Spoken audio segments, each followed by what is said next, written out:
gonna swim, bike, and run in the Kona sun. We're gonna swim, bike, and run in the Kona sun 2021. Thank you, Poncho Man. Welcome everybody to Breakfast with Bob. Not quite Kona edition. My name is Bob Babbitt. We're brought to you by Challenge North America, Credo Tri, You Can, Hoka One Velo Fix, Canyon Bikes, Normatec, and our Challenged Athletes Foundation. We just sent out 3,038 grants, totaling $5.1 million to keep challenged athletes in the game of life through sport. Our next guest, she just made our U.S. Triathlon Olympic team, the youngest person to ever do that. Taylor Knibb joins us. Taylor, first of all, congratulations. What a great race. Well, thank you. And thank you for having me. I feel honored. I've watched Kona shows, so I feel like I still haven't made it to Kona, so I feel like I don't deserve to be here. You certainly deserve to be here. And what's fascinating to me is when we look at the developmental program for the U.S. over the years, I mean, Gwen Jorgensen and Katie Zafaris and Summer Rappaport, they all were recruited out of college. You're one of the people who started, you got into the sport really young. Was it through your mom as an Ironman? Yes, exactly. And I worked my way up through the junior circuit. And actually, I think about half of our national team now did the junior series. So it shows how, like, there are two pathways now that USAT has. And I was so grateful for that pathway. So you did your first triathlon, what, you were 10 years old, something like that? I think 11. 11. And you knew right away that you loved it. Yes, but it was more just like, this is fun. I enjoy this. It wasn't like, I want to do this when I'm 23. That was not in my. Yeah. When did it get to the point where you felt like, because when I look at at high school, you ran in high school and you had to make a decision, right? Between, and then you're swimming. Do I swim or do I play ice hockey? It's like you had so many opportunities, so many different sports you were good at. And in the meantime, you're still doing triathlon in the background while you're doing swimming and running and hockey. And was it a tough decision to give up ice hockey to swim? Well, actually, it was very good timing, but it was a hard decision. And I actually made the decision during a swim practice. So I think I was a little bit biased. I was like going through the decision in my head, and like I just thought, I can't give this up. I love this sport. I love doing this. Maybe if I'd been at a hockey practice doing it, my life would have been extremely different, but I'm grateful. And I think it worked out, but we'll see. You can talk to me in 20 years.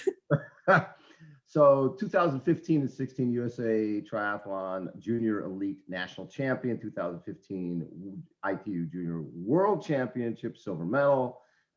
One of the races that really impressed me was, I think it was 2017, I think it was Edmonton, and it was you and Flora Duffy. And I think you're 19 years old, and you just went off with Flora Duffy, who was going for her fourth win in a row.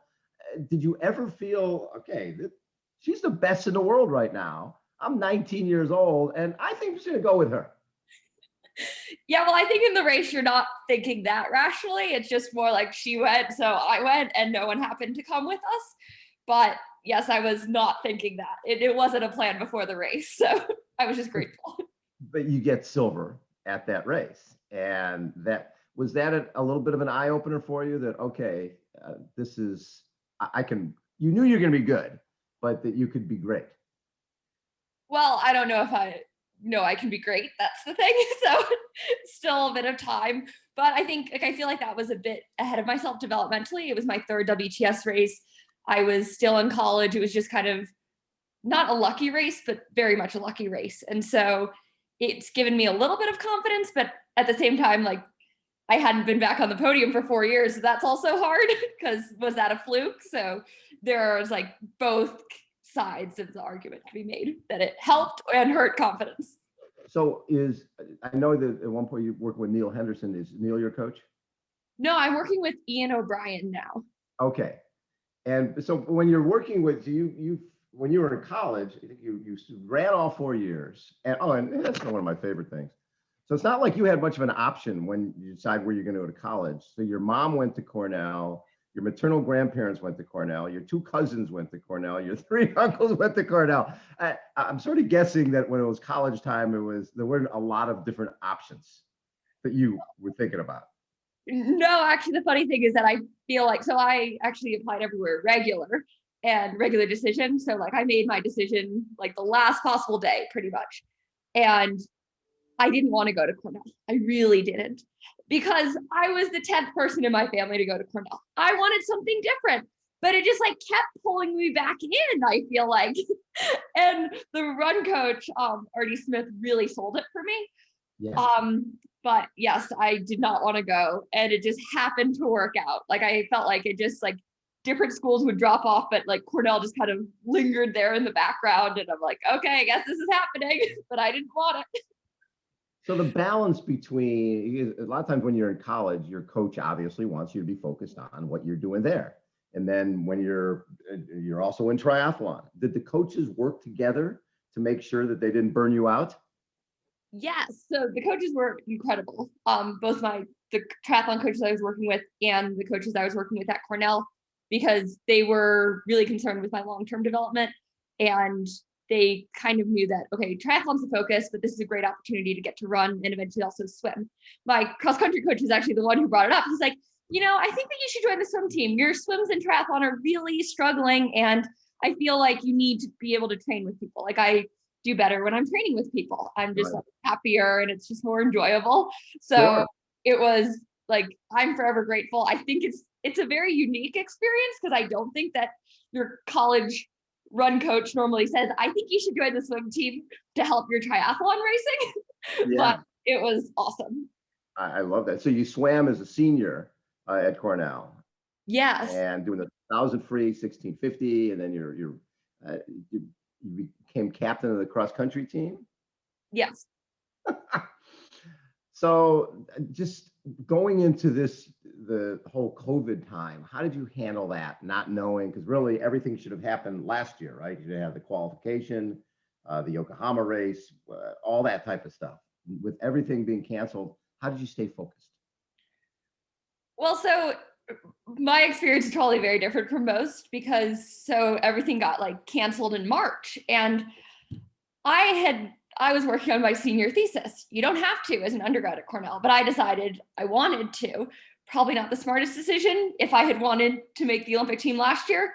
So like all of March, April, beginning of May, I was completely busy, but not training. Barely training. I would not have been ready in Yokohama last year. I know that. And so I regretted that, because it was like I saw like, okay, I put too much on my plate. But the good news was, for that period of time, I had something to focus on. And so that was like a very big positive to me. And then actually last summer, I also got injured. I was just like easing back into training. And then I got injured at the beginning of July. And I was working with Neil Henderson at the time, and we decided that it would be smarter just like not to race in 2020 at all, because the season would be September, October, and that would be kind of quick to come back. I was going to be 8 weeks in a boot. I had a tendon tear. So we just wanted to play it safe. But so I gained a lot of certainty like beginning of July, because I knew I'm not racing. So it was like, it sounds horrible, but it probably helped me in the long run, because like people still didn't know like a few weeks out from Hamburg if it was happening. They were dealing with a lot more uncertainty, whereas for me, it just wasn't even an option. So like there wasn't a lot of triathlon in 2020 for me, both training or racing, but I think that may have helped. Yeah. And so take me through Yokohama. And actually, and coming back from the injury, the nice thing is, again, you didn't have a schedule. It didn't matter what was going on, because you weren't going to be racing. When did you start feeling like, okay, here's my plan for this year? It's like the whole world just got put on hold. So this Yokohama thing that you wouldn't have been ready for last year, you would have basically 6-7 months to focus on that particular race. Yes, I wasn't really just focused on that race. I was hoping to be ready. Focus on the season. Yeah, and just like the season and the opportunity it holds, because I feel like Olympic years hold opportunities, especially for younger athletes, when everyone's focused on the Olympics, and then like younger athletes can get more racing. And it's kind of a weird, like, it's almost like 2016 and 2017 combined, which I got some WTS starts in because of that. So I was just planning to take every opportunity that I could. But then the March races got canceled, April races got canceled. And Yokohama was my first triathlon in 18 months. Yeah, and that what's sort of the nice thing about that is nobody really knows what the level of anybody is at that point, because people nobody's been racing, and it's a little bit of a blank slate. So, yeah, Yokohama, had you raced on the Yokohama course before? No, it was always during my final exam period. So it wasn't like I could just go to Japan. But You seem to do better when it's technical, when there's some hills. Is Yokohama that type of course? it was very technical and I was not good on the technical sections. I decided to race in one of my older bikes, or my older bike that was mechanical and actually rim brakes, because we weren't going to have access to our bikes. So I didn't want the stress of like having to charge my Di2 or anything like that. I just wanted to limit the options and be like, you know what, like this is just going to be the best race for the lead up and the race itself, because I wanted to be able to shift during the race, and you never know with Di2. So, but I wish I'd had disc brakes on some of the corners. And Maya Kingma, who I broke away with, was exceptional on those corners, and she showed me I have a lot of work to do. But and, like, I don't think it was necessarily the course meant for a breakaway, but that was my only option, so I had to make it happen. So you guys break away. It was with what, Maya Kingma? You guys went 25K and then 40K. You guys got a 90-second gap on the field. Were you know obviously that you could make the Olympic team, but I didn't know. I don't think you can know something like that until you do it. So what did you, knowing now, looking back, what did you have to win to make the team, or did you have to finish top 8, top 3? What was the setup? Well, so for the American women, it was you had to be the first American on the podium who hadn't already qualified. So, right. And I kind of knew, and the USAT already said that their third spot would be discretionary, period. Right. But it was just going to be, were there 1 or 2 spots discretionary? And I knew, based on the American women and my lack of race results in 2019, I did not race super well consistently, that if I wanted to go, I had to automatically qualify. And my coach was joking that I kept telling USAT that in our meetings, like over the winter. Like, I think like, I knew that was my only option. And so sometimes when it's your only option, it's easier because you just have to do what you have to do. Exactly. So yeah, technical bike course, and the American women right now with yourself and Taylor and Summer and Casper and Renee Tomlin, you guys are so strong. And when you go into a race, you got to be thinking sometimes, boy, I sure would like to be, top American. Top American is a big deal. I don't think so anymore, because I feel like if the top American didn't place very well in a race, we would all be upset. Like we have high standards that are just like relative to the race itself. And the British women are so strong too, and they always make it very difficult. But I don't think that any of the American women are concerned with being the top American. They just want to be the top athlete. Yeah, that's not in there. But is there a camaraderie among all of you guys? Well, so actually we got to spend a ton of time together in the week because of all the bus rides. And I felt like that was like the most time we'd ever spent together, because normally everyone has their squads and that's what they do. That's where everyone trains, not only all the time, but even leading into a race. So like the Wednesday before the race, 11 Americans were in one lane of the pool because that's just what we had. And it was like, wow, this is the first time I'm swimming in a pool with some of these people. Wow. So you come off the bike, you end up winning by 30 seconds and 154, 27, 3509, 10K. When did it sit in that you were going to Tokyo, that you're going to be representing the US? I think it's still sinking in. That's the thing. But yeah, but it was also like, I just wanted to get to that finish line. By the last lap, I was struggling a bit.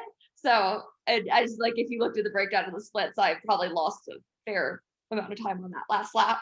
So I was just like, I was just relieved to get to the finish line and be done. Yeah. Now, what do you know about the Tokyo course? Obviously, it's going to be hot. They moved the race up to make sure it's not that, but I think it's pretty flat. Yeah, so I was able to race it in 2019 at the test event. Yeah. Did not have a good race there, but I think that might help in that I learned a lot. It's a fairly technical course, a lot of different surfaces that we ride on. Like the blue carpet area is a man-made ramp that I think is still, like, they constructed it for the test event. They were keeping it up for the games. I'm not sure what happened with the games 2 years later versus one, because it kind of ruins the beach there. But there are a lot of different surfaces. We go like under an underpass at some point and straight into a 180 turn. So it'll be challenging, but the heat will definitely play a factor too. The other aspect of this year's Olympics is, for the first time, we'll see the mixed relay, which I think is going to be so fun and great for television, right? Talk a little bit about the mixed relay, and I'm guessing that you love it. Yes, I actually raced my first mixed relay in 2013 which is a little bit before the times, I guess, because at the USA Triathlon Youth and Junior National Championships, there's a mixed team relay the day after the race. And there are 50 teams, like around 50, maybe even more. It's quite a feat to put on. And so every year, like, I'd race one, and it's so much fun. It's coming off of a race. It's always hard. It'll be interesting how I think there are 5 days or 4 days in between the individual races and the mixed team relay. But like the day after, it sometimes helps because you're just on cortisol, I think. Yeah. And it's painful, it's fast, but it's fun. And it's unlike anything else in triathlon so far. So now that you're obviously looking ahead is always a toughie. Is this something we talk another Olympic cycle after this, going for Paris, or is it something that you will start mixing in some longer distance races? What are you thinking? That's a good question. I'm not sure yet. Good. There's no reason to be. And you've been training with Jeannie Metzler, who obviously has been on a roll herself, right? Just killing it out there, and getting second to Daniela Reef at St. George. I'm guessing you were watching that going, oh my God. And she was eating into the lead, first part of it. You're thinking, Jeannie's going to get her. She is so impressive, and it's so fun training with her. She's the first person I've really trained with who I can normally, like on my college cross country team, I had a little bit more endurance. I didn't necessarily always have speed compared to the people, but like I knew that like if we got into like the 8th kilometer repeat, like I'd be okay. With Jeannie, it's the opposite. She just gets stronger and stronger and stronger as the workout goes on, and faster, and it's incredible. Like, I love training with her. She's also the best person ever. I'm sure you know, the sweetest. And like, it just, like, I'm honored to be able to train with her, and I'm so happy for how well she's racing. Do you have any other races coming up before Tokyo, or you just stay home in Boulder and focus? So I'm hoping to race Leeds on June 6th. So I'll leave in about 2 weeks, but it'll be a very quick trip to Europe because of the bubble scenario again. So they'll be doing, and how did that work? That obviously looked like it worked well at Yokohama. Yeah, it's incredible that they pulled off the race and they organized everything. We were so you had to stay in your hotel room for everything except for like training sessions and the race. Meals were delivered, and it was a lot of busing to training sessions. We didn't even have our bikes in our room. They were in this big room somewhere else where we trained on trainers. So it was unique. That was, I think, the best way to describe it, but it was just nice to be able to race. And Boulder's been a great place for you in terms of creating a training base moving forward. Well, yeah, I've only been here 4 months, but I'm really liking it. And I really wanted to have a home base. A lot of World Triathlon athletes tend to have camps in a lot of locations. And one thing I did learn from school is I think that for me, at this stage in my life, I just want a home. And even if it means a little more travel, we'll see how it works in a few years. But I think that that's just and some people might call me soft American, but I think that that's just what works for me. And that's what I'm going to do. So do you swim with swim groups and ride with groups and run with groups? What are you doing? So our training group, our coach and training group is based out of here. So we have swim slots at Rally Sport, and we swim together, and then we'll bike and run together. But we did a lot of biking on our own because we had a lot of trainer rides this winter. I love the trainer, so no complaints, but we didn't ride together as much as some people would have liked. That is so cool. Taylor, congratulations on making the Olympic team, and just how consistent you've been and just getting into this young. You're bringing that next generation. If you look at our past Olympians, they pretty much come through getting identified out of college, and having you start so young and come through, just there's a lot of hope for our Americans moving forward. Do you see, you've worked with a lot of you're watching the juniors coming up behind you. You see a lot of talent there too? Yes. And I think just the opportunities that USAT provides are incredible. And I feel like the nice thing is that like you never know when the talent is going to be identified, because USAT just has so many systems in place, which is awesome. But also developed. USAT can develop talent too. They don't just identify it. Well, right, because we always used to say, we had a system for the women, right? We knew Gwen, we knew identify out of college, but for the guys, we always felt that you couldn't do it that way because Gomez and Brown, they started when they were 7, 8 years old. You're not going to compete with them getting into the sport when you're 20. So that didn't seem to work for the men, but it worked for the women. Well, now it seems like the developmental program's working on both sides with Morgan Pearson and yourself and people coming up through the system. It's great. We love it. Well, and I don't know with like, I feel like Gwen changed the sport in that there were like Flora Duffy's result, like not result, but like almost counter in that cycling's now at a different level in the women's fields. So I wonder like how the pathways will be in the future, because it's a different sport now than it was 5, 6, 10 years ago. How has somebody who's been in it for so long, how has the equipment changed? And I mean, really, you've been in it since you're 11 years old. How has it changed? Well, I think one thing that's kind of funny is I was kind of made fun of in the junior ranks for always having aero bars on my bike. And like, cause I had them as early as 2013. And now if you look at all the bikes, like not all the bikes, but there are a fair number of aero bars, both because of the mixed team relay, but also because the bike matters so much more now, I feel like. Yes. So I feel like maybe it's coming full circle, because doesn't like triathlon kind of work in cycles in ways you'd probably know better than me. And now we're back in the clip-on aero bars on the bikes. That's so funny, because that's really how it started, with the little clip-ons back in like 86, 87. And then it was like, wow, these things may. I remember the first guy who showed up at this Desert Princess duathlon, a guy named Brad Kearns shows up, and everybody's like, what is that, an irrigation ditch, irrigation pipes on the front of your bike? What the hell are those things? And it was like, and then he won. And then afterwards, Scott Molina, Scott Tindley were like, well, show me those bars again. What do those things do? And that led to, really the first time the bar showed up in Kona was like 1987. And then obviously we've seen variations on that theme ever since. So it's pretty interesting, because the mentality used to be for ITU, it was a swim and cruise around on the bike and then run fast. And I mean, you were there during that sort of that era in 2012, 2013. Now you got to hammer the bike, right? Yeah, well, I only did my first WTS race in 2016, so I never really experienced it earlier. And my first WTS race was Flora Duffy's first WTS win. That's when she broke away in Stockholm. So I feel like I've been exposed to it from the beginning. But it was actually funny. So we had like 3 different groups of training this week, and it was based on country.